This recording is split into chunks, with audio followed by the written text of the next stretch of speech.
The night of grief after the martyrdom of Imam Hussain.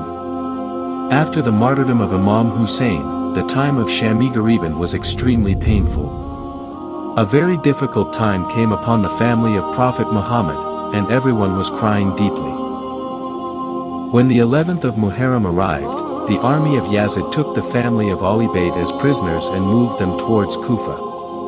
The women were taken without their veils, and Imam Zain al-Abidin was tied in chains. There were also small children in this caravan who were tied onto camels. If any child fell from the camel, they would lose their life. The women would cry bitterly when they looked at their children. When the caravan reached Kufa, people threw stones and poured hot water on them. Lady Zainab said to the people, "O people! I am the daughter of the Messenger of Allah, have shame." But the people still continued mocking them. The Sermon of Hazrat Zainab in Kufa. When the family of Ahl al-Bayt was brought from Karbala to Kufa as prisoners, the people were shocked and ashamed. Hazrat Zainab stood there and delivered a powerful sermon. She said, "You wrote letters to Imam Hussain, promised to help him, but when the time came, you left him alone. Today you are crying, but you are the ones responsible for this." She shook the conscience of the people of Kufa and said, "You betrayed the grandson of the Prophet, and your crying today will not benefit you." This sermon shook Kufa, and the people lowered their heads in shame. The Sermon of Imam Zain al-Abidin in Kufa. Imam Sajjad was suffering from severe illness at that time, but still he addressed the people. He said, "I am Ali bin Hussein. We are the Ahl al-Bayt who were oppressed. Our men were martyred, and our family was made prisoners." After hearing this, people started crying and silence spread throughout Kufa. Hazrat Zainab's sermon in Sham, Damascus. The family of Ahl al-Bayt was brought as prisoners to Yazid's court. The court was decorated, and people were celebrating. Hazrat Zainab delivered her sermon with full dignity and said, "You brought us here thinking we are prisoners, but the truth is that honor is with us. You thought that by killing Hussein you became victorious, but you actually gave life to Islam." She addressed Yazid and said, "You are a representative of, and your rule is temporary, but the name of Imam Hussain will remain alive forever." This sermon shook the court of Yazid. Imam Sajjad's sermon in Sham. Imam Zain al-Abidin also spoke in the court.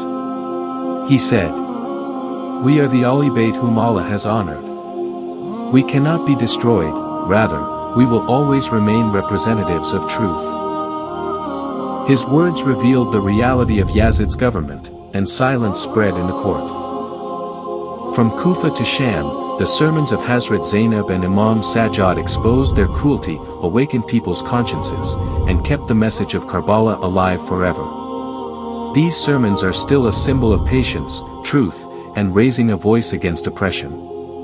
Then this caravan was brought to the court of Ibn Ziyad. The blessed head of Imam Hussain was also brought there. Everyone was celebrating.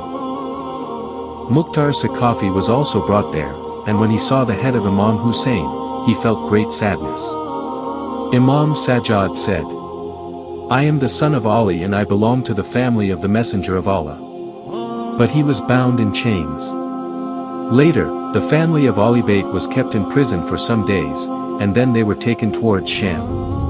On the way, people continued to treat them with.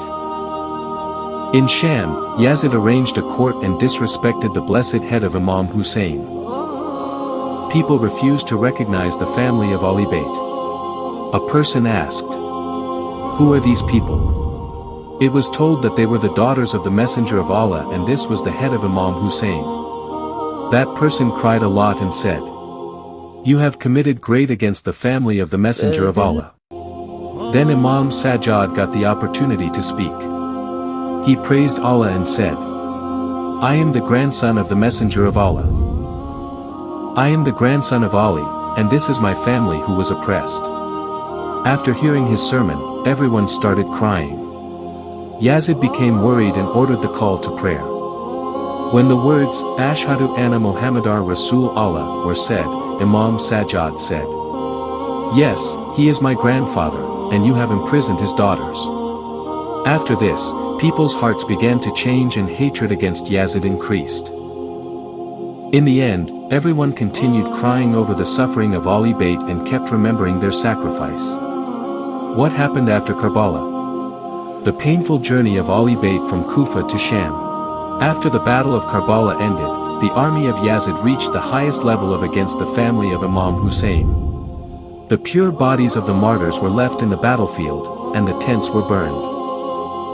The women and children were taken as prisoners and tied with ropes. It was the moment when the land of Karbala became silent, but the pain had reached the heavens. Among this caravan of Ahl al-Bayt, the most painful scene was that of little Hazrat Sakina. Imam Zain al-Abidin did not take part in political battles, but through his patience, knowledge, and worship, he spread the message of the family of Prophet Muhammad. He became known as Sajjad, meaning, the one who performs many prostrations. Imam Zain al-Abidin passed away around 95 Hijri in Medina and was buried in Jannat al-Baqi. His entire life after Karbala became an example of patience, worship, and protecting the truth. The burial of the martyrs of Karbala. After the battle of Karbala ended, the army of Yazid left the bodies of the martyrs on the battlefield and took the family of Imam Hussain as prisoners toward Kufa. According to historical narrations, the burial of the martyrs of Karbala took place on the 11th of Muharram, while some narrations mention the 13th of Muharram. Some respected people from the tribe of Bani Asad helped in this great task. They recognized the bodies of Imam Hussain and the other martyrs and buried them with respect. Imam Hussain was buried near his tents in the same land of Karbala where his shrine exists today. The return journey of the family of Imam Hussain. The caravan of the family of Imam Hussain was taken from Karbala to Kufa and then from Kufa to Sham, Damascus. Historically, this journey took place in 61 Hijri. After spending some time in captivity in Sham, the family of Imam Hussain was allowed to return to Medina. They returned to Medina, where the remaining members of Imam Hussein's family started their lives again with deep sorrow and patience. Even after reaching Medina, they continued to keep alive the memories of Karbala, its sacrifices, and its message of standing for truth. The life of Imam Zain al-Abidin after returning to Medina. After Karbala, the life of Imam Zain al-Abidin was completely focused on patience, worship, and quietly spreading the message of truth.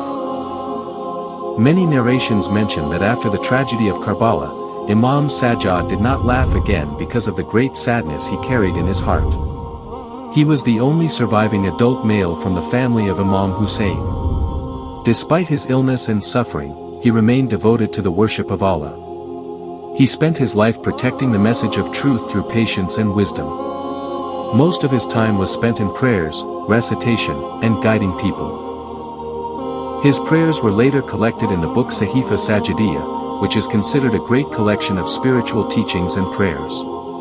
Imam Zain al-Abidin did not take part in political battles, but through his quiet way, he spread the message of the family of Prophet Muhammad to the world. He showed such an example of patience, gratitude, and trust in Allah that history remembers him as Sajjad, meaning, the one who performs many prostrations.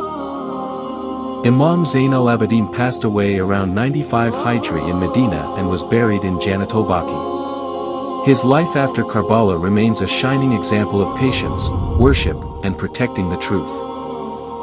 After Karbala, the end of those involved in the martyrdom of Imam Hussain, the mission of Mukhtar Thaqafi. The tragedy of Karbala is one of the most painful chapters in Islamic history that filled many hearts with grief.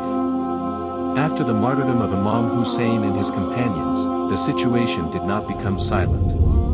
After that happened on the battlefield of Karbala, many people demanded that those who took part in this event should be held responsible for their actions.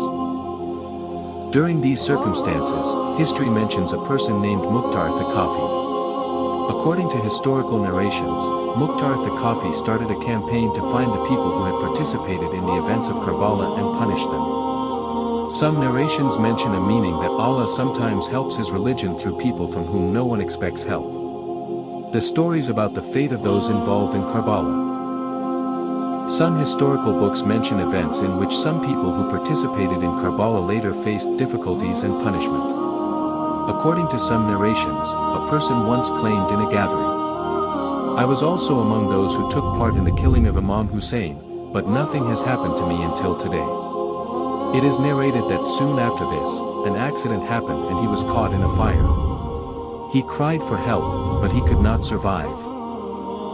Some narrations also mention a person who had disrespected the head of Imam Hussain. According to these narrations, after some time, his face changed in a way that people considered it a sign of a lesson. The fate of the person who shot at Abdullah al-Askar. Some narrations mention a person who shot an arrow at Hazrat Abdullah al-Askar during the Battle of Karbala. According to these narrations, later he suffered from severe pain and difficulties. It is said that he felt a strange condition in his body. His thirst became stronger, and even after drinking water, he could not find relief. These events are mentioned differently in various historical narrations. The decision of Mukhtar Thaqafi. When Mukhtar Thaqafi established his power in Kufa, he announced, "Those people who took part in the tragedy of Karbala should be found and brought before me." After this order, many people were arrested. Among them was Umar ibn Saad, who was the commander of the army in Karbala.